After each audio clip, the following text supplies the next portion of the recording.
Hi, Aja. Hi. My name is Mary. Hi, Mary. I've spoken to you a few times. I keep running this story in my head, so I figure I just get it out. What's that story, Mary? That I'm experiencing this regression spiritually. Regression. Regression, Yeah, like where have you regressed to? like I had the biggest awakening, 30-some years ago, and the smaller ones thereafter are smaller and more subtle, and it's just, it's like I'm getting dull. Winding down? Yeah, and it's I don't even know what clarity is, really. It's Yeah. I don't seem to have it.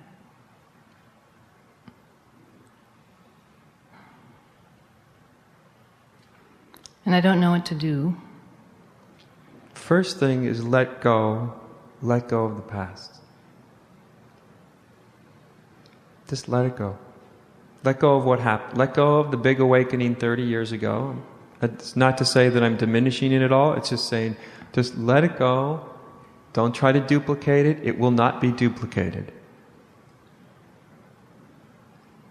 As my teacher used to say, when you have your first big awakening, it's like getting your foot in the door of reality.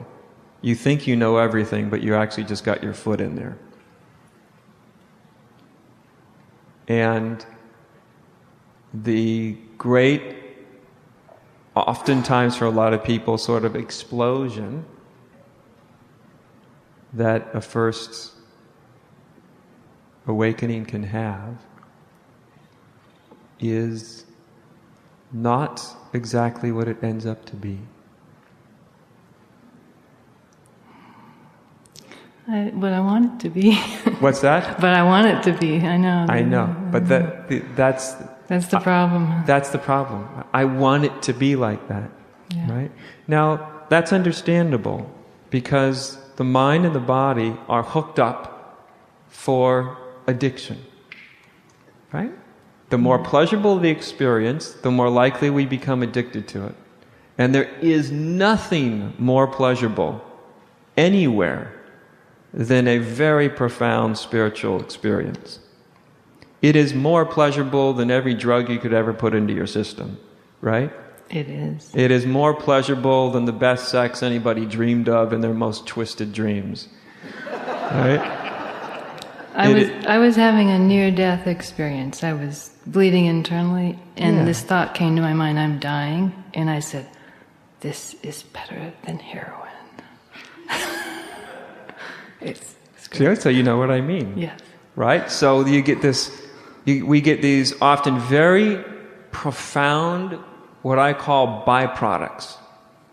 We can have spiritual experiences, by the way, with absolutely no actual awakening, but with awakening often comes a lot of very pleasant byproducts. And those byproducts, almost always, the mind or ego becomes addicted. I want more of that. I want awakening to be feeling like that forever, right?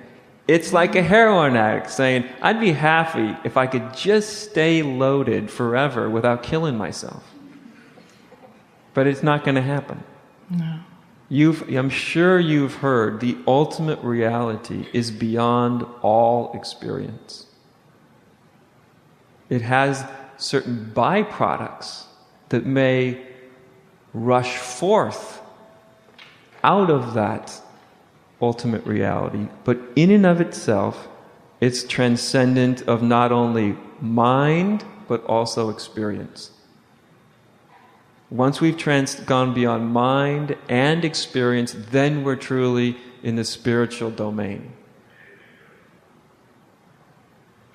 Right? And so you very likely saw something at that time that was very, very profound, which caused this explosion of very wonderful experiences. The experiences will fade. All experiences fade, don't they? Even the ones that we really, really, really don't want to fade, they fade. That's why spiritual teachers for millennium have been telling their students, don't get hooked on the experience. Don't deny it, don't push it away, but don't get hooked on it, because otherwise you'll just be a spiritual junkie. And then you'll lament having lost it. And you'll get it back from time to time, but usually each time is a little less, and a little less, and a little less. And the mind goes into sort of a little more sort of despondency or depression, or just like, what's it all about? Right? Yeah, or is there even anything other than this experience of separation? Yeah. Is there really? Or maybe that was all imagination. Or maybe it's not real. What's that? Maybe it's not real. Maybe what's not real? Reality. Reality can't not be real. Well, but it does give one the question. I understand the question. Yeah. Well, if I keep ending up here in separation, is separation what's real? Yeah. I understand the question. Absolutely. I think there's a lot of people that have it, especially people that have had these kind of powerful experiences. And they kind of end back up in separation, and then they kind of bounce back and forth. And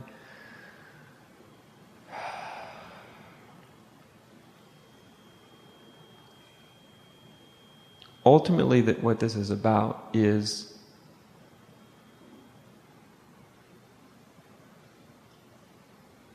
realizing what you are beyond ego and no longer getting suckered in by ego.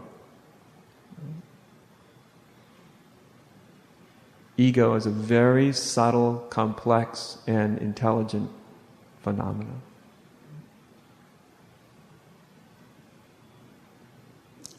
Consciousness is not an experience. Is it just flat? What's that? Is it flat?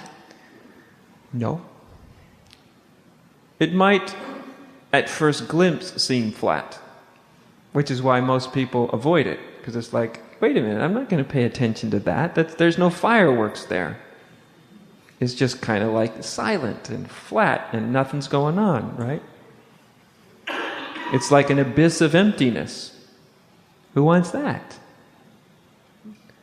But see, it's that abyss of emptiness that the ego has to ultimately surrenders itself to. So only then does it reveal what it really is. Right? Only then does it reveal itself to be, as one abbess said to me, and I found this to be true for myself, it's the fullest emptiness you'll ever bump into. The fullest emptiness you'll ever bump into.